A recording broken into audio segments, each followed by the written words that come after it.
Hey guys, this is Cam Interviews. We are here with Alive Like Me. And what they don't know is that the place they told me I should never go was the place I learned to love the most. What they don't know is just something they forgot when they grew old.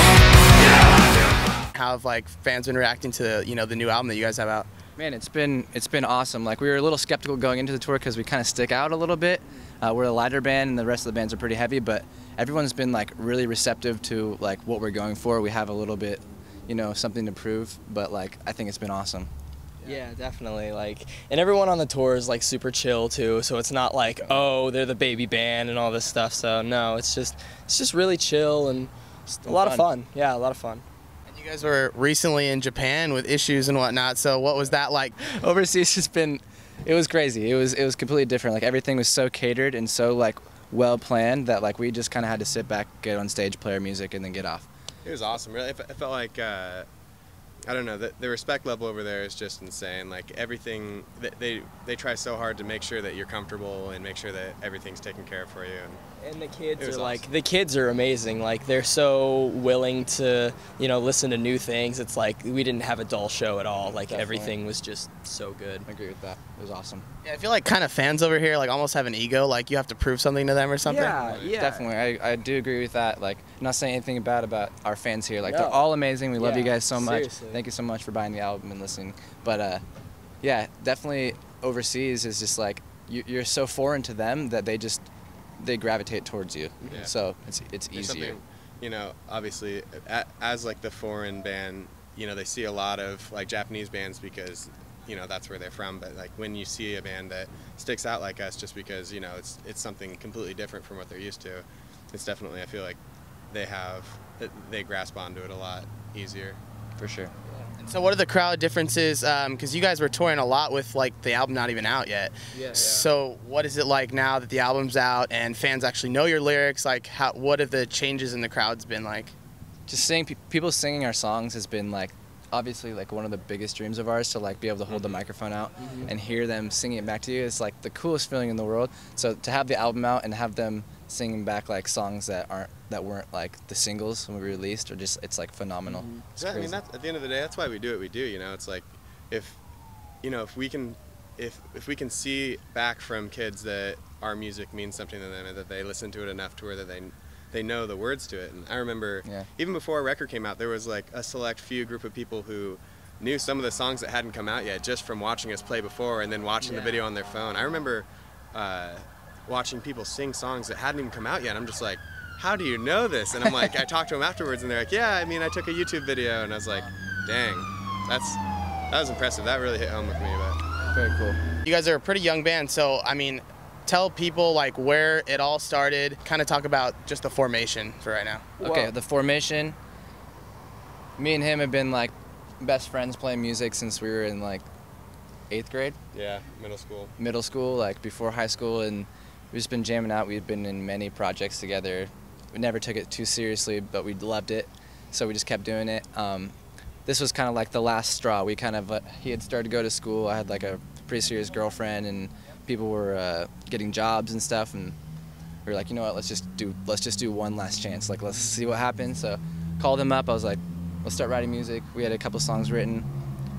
posted an ad on Craigslist. Yeah, we posted an ad on Craigslist, and me and the drummer Joel, he was looking one day and he found this ad. It said guitar player and drummer wanted, and we were all right, let's reply, because nothing had really been happening for us in Portland. So we hit up the ad and hooked up with these guys. A couple months later, we were writing music, and then it just kind of all fell into place after that. So We started to talk about what we wanted, long-term wise, goals out of the band, and like Jairus was saying, it was getting to the point where we had to realize what we wanted to, do.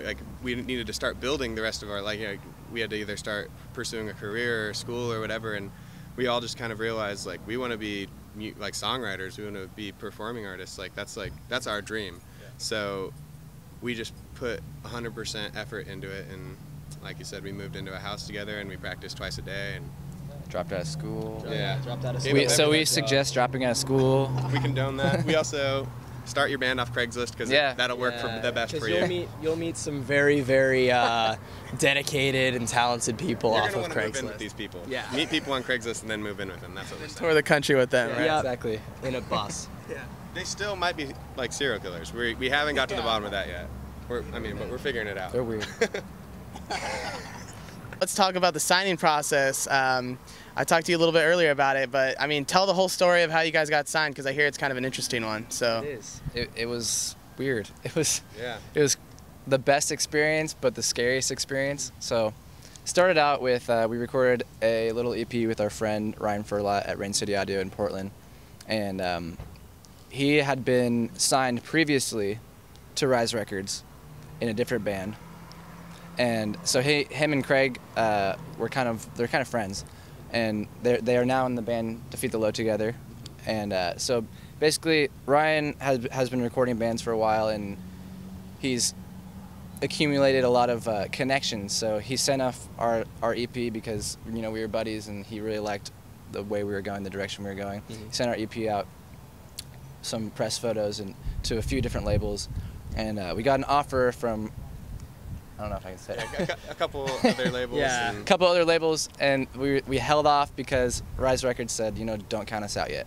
And that's been our dream label since we were like little guys. Yeah. So We actually, when we started the band, we bought a whiteboard and we wrote down all the things we wanted to accomplish. Like we had Hot Topic, we had Warped Tour, we had Dave Shapiro, and then we had Rise. So that was we were just waiting for it and hoping and praying, and we finally got our chance. So yeah, so and, we heard from Ryan that Craig wanted us to go to his house to play in his basement.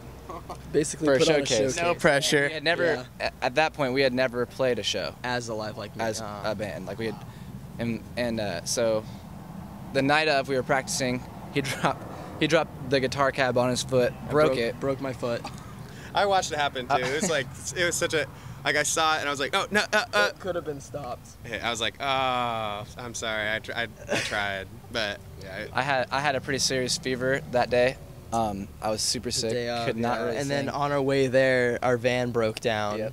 So, It was kind of a train everything It was a that shit show. could have gone wrong did go wrong. But at the end of the day, it just, our music, spoke for us, and they liked what they saw, and Yep. I the like to rest. say The most nerve-wracking. They saw potential because, Yeah. honestly, at that point, they saw potential. Yeah, Let's put it let's that just way. keep it at that. They saw Yeah, that. we played the 5 songs that we had, and then they were like, "Do you have any more?" And we're just like, "No." He's like, "Play them again."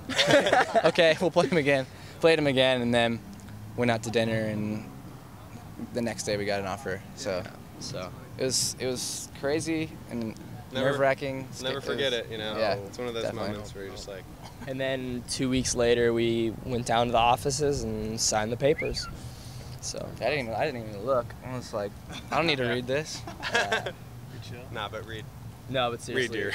if you do No, Don't go to contracts- school. Don't read the contracts. Good info here. Yeah, if they say your dreams are gonna come true, they will. They will. Just be patient. You get a tour bus immediately as well. Yeah, right off the bat. Don't. You wanna make it $1 million? Sign it. Just go make it $1 billion. Just sign it. You guys got signed to Rise. A lot of people saw the parallel between Sleeping with Sirens and Alive Like Me. So what do you have to say to fans that kind of keep drawing that parallel? Does it annoy you? Do you like it? Is it just kind of flattering? Or Honestly, it's first off, good ear. But it's I don't know. It's I say the same thing every It's- time. yeah, When it's- people ask, I say, I didn't listen to Sleeping with Sirens. I've listened to them and I enjoy their music, but they're not I don't put them in weren't- my headphones and they and weren't listen to a- them. yeah. So they weren't a giant influence in the writing process. for sure. But what I do say is that we're similar in age, and we have similar music tastes. So the bands that we listened to growing up influenced our music. So you get similarities from these older bands Yeah. that we all listen to, but then when you put it together with 5 different dudes that aren't Sleeping with Sirens, you get something a little bit different. You know what I mean? So for sure. But it's definitely flattering. Yeah. They're an awesome band and awesome dudes. Because Definitely. we met them on Warped. Yeah, and if you want to just compare it, just high male vocalist, that's pretty much the only thing that we have in common. It's It's a similar. I'll give it like alternative the similar post-hardcore rock, yeah. style for sure. Onto the whole whiteboard thing, I had that written down regardless, but what else was on that whiteboard that you guys like have yet to accomplish? Rock and Ring. Rock and Ring, yeah. We want to play Rock and Ring. We had bands on there that we wanted to tour with. Mm-hmm. Had if what was the rule? If we tour with the Used. The Used, or was it Taking Back Sunday? No, or no, something? okay, no. we had like okay, never mind. I won't say it. We want to tour with the Used.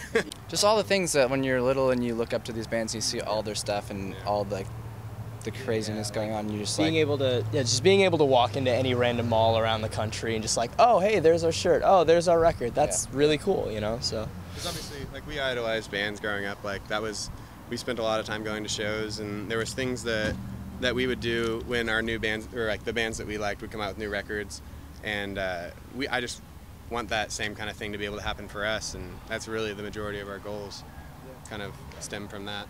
Lastly, guys, what's your favorite off of the record? Your favorite song, like overall, like to play, to record, whatever, and then also where is Live Like Me going to be after this specific tour? My favorite is What Did You Expect? It's the third track on the record, and where we're gonna be out with Dance Gavin Dance. Dance Gavin Dance in Defeat the November. Low, Secrets. Yep, it's gonna be a sick tour, West Coast tour. Yeah. West Coast tour. Yep. My favorite song is probably Our Time Down Here, just because lyrically it means a lot to me. Why? My parents, my relationship with my parents and stuff, it's all kind of just in the lyrics. Okay. So. And the tattoo too. Yep. Got the We're Not Kings of Anything tattoo, yeah. Cool. All right. And I'd have to say either Slip Away or Never Looking Back are both ones that I really like off the record. They're just, I don't know, when I hear a song and it gives me like a certain feeling, like I really like that song, and they both kind of resonate well with me. Definitely. All right, guys. Well, thank you so much for having us. Thank you. And that concludes the interview. This is Kime Interviews. Take it easy, guys.